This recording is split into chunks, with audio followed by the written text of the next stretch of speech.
In this video, I will explain to you the transfer of electron at a distance. So basically, for the transfer of electron at a distance, you will see the apparatus something like this, whereby we will need the U tube here, which is this one. The tube have a shape something like U, and then we will need two carbon electrode, which is this one, and this one is deep, or we say immersed in the solution.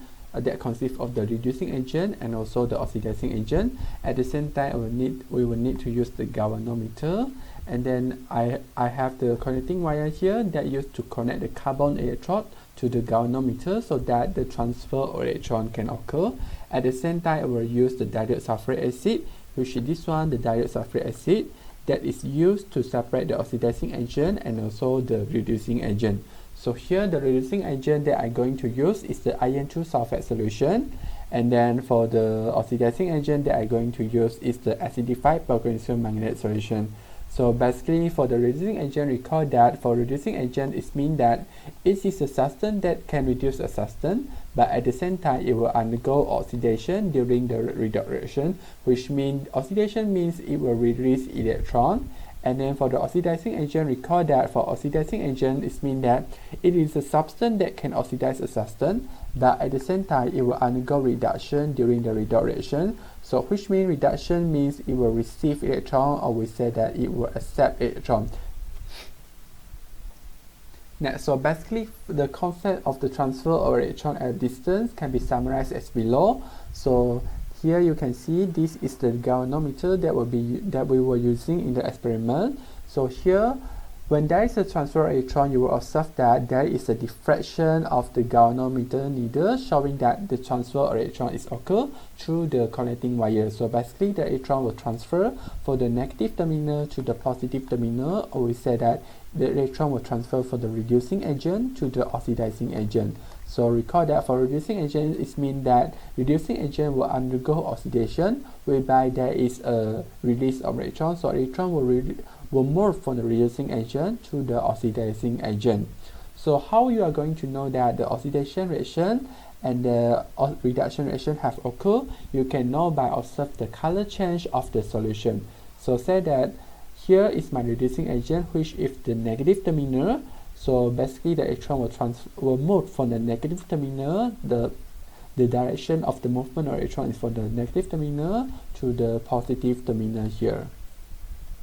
So here, the reducing agent is the iron 2 sulfate solution. We know that iron 2 sulfate solution, it has the iron 2 plus, which is green in color. But after that, it will be oxidized to the iron 3 plus solution by it will oxidize to the iron 3 plus by release one electron, whereby the iron 3 plus is brown in color. So we know that the color of the solution have changed from green color to the brown color. Therefore, we know that the oxidation and either oxidation reaction or reduction reaction have taken place by looking at the color change.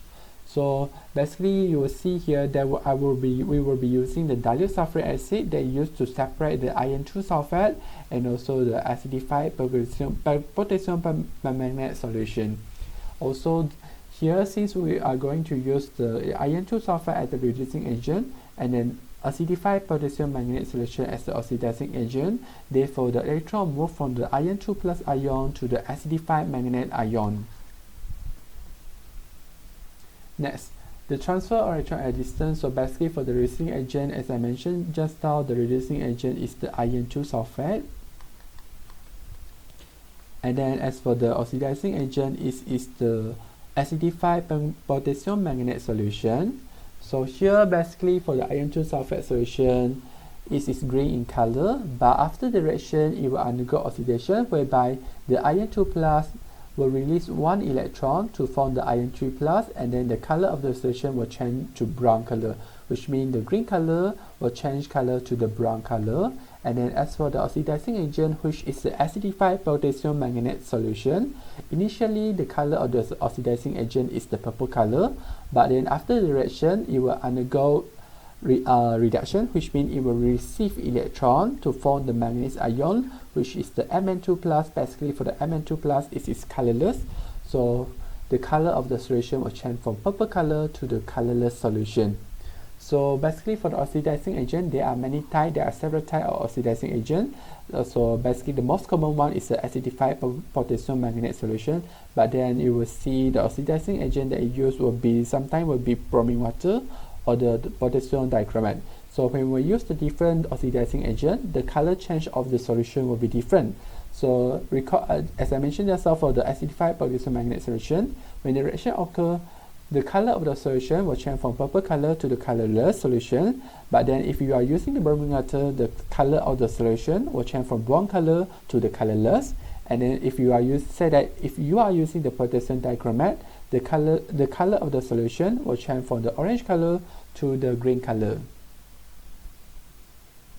Now we will need to write the half equation for the oxidation reaction and also the reduction reaction. So here the reducing agent we are using is the iron 2 sulfate solution. So basically in the iron 2 sulfate solution, I have the Fe2 plus, iron 2 plus. It will undergo oxidation reaction to form the iron 3 plus by release 1 electron. So basically for the iron 2 plus it's green in color, and then for the iron 3 plus it will be brown in color. How about the half equation for the reduction reaction? So you have to know the oxidizing agent that we are going to use is the acidified potassium manganate solution. So here I have the manganese ion. It will undergo reduction to form the manganese ion with a positive 2 charge here. So since it is the acidified potassium manganate, it will have the hydrogen ion here, and then at the same time it will produce the water molecule. So now the first one we need to balance the oxygens, and then next for the hydrogen. After that we need to add electron and balance the charge for the reactant side and also for the product side. So here if you look at the reactant side, which is this one, you will observe that there is 4 oxygen, but then for the product side, which is this one, there is only 1 oxygen. So to balance the reactant side and also the product side, I'm going to add 4 here. So now I have 4 oxygen at the reactant side and 4 oxygen at the product side.